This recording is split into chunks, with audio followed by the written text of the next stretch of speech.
জয় হিন্দ দোস্ত, welcome to Kalyani physical academy. Kalyani physical academy তোমাদের সুস্বাগত জানাচ্ছে। অনেকে বলছো স্যার আমরা যখন লাইনে যাচ্ছি, আমাদের যখন চেস্ট মেজারমেন্ট হচ্ছে 5 সেন্টিমিটার ফোলানোর জন্য আমাদেরকে বলছে, আমরা অনেকেই ফোলাতে পারছি না, তো আমাদের কি করা উচিত? তো বন্ধু, প্রথমে বলি তোমাদেরকে যে তোমাদের যে শ্বাসের যে রিডিম, অর্থাৎ তোমাদের অক্সিজেন নেওয়ার যে রিডিমটাকে তোমাদের রপ্ত করতে হবে। প্রথম কথা, তোমরা ডেলি বেসিস প্রথম দিন থেকেই তোমাকে প্র্যাকটিস করতে হবে স্পাইরোমিটার। একটা স্পাইরোমিটার বলে একটা যন্ত্র আছে, তোমরা মেডিসিনের দোকানে পাবে, একটু কস্টলি আছে ওটা। স্পাইরোমিটার প্রতিদিন তোমাকে 3 বেলা 4 বেলা করে স্পাইরোমিটারকে ইউজ করতে হবে, ব্যবহার করতে হবে স্পাইরোমিটার।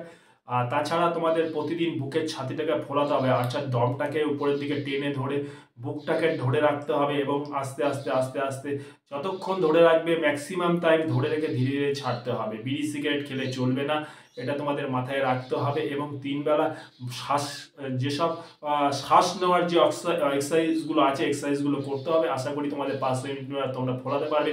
যারা ভাবছো আমরা পাচ্ছি না, তোমরা কল্যাণী ফিজিক্যাল একাডেমিতে আসতে পারো, এখানে তোমরা দেখে যেতে পারো, জেনে যেতে পারো, আসলেই ভর্তির কোনো ব্যাপার নেই। আর যারা কল্যাণী ফিজিক্যাল একাডেমিতে ভর্তি হয়ে সমস্ত কিছু করতে চাইছো, তারাও ভর্তি হতে পারো। আশা করি ব্যাপারটা বুঝতে পেরেছো। জয় হিন্দ, বন্দে মাতরম।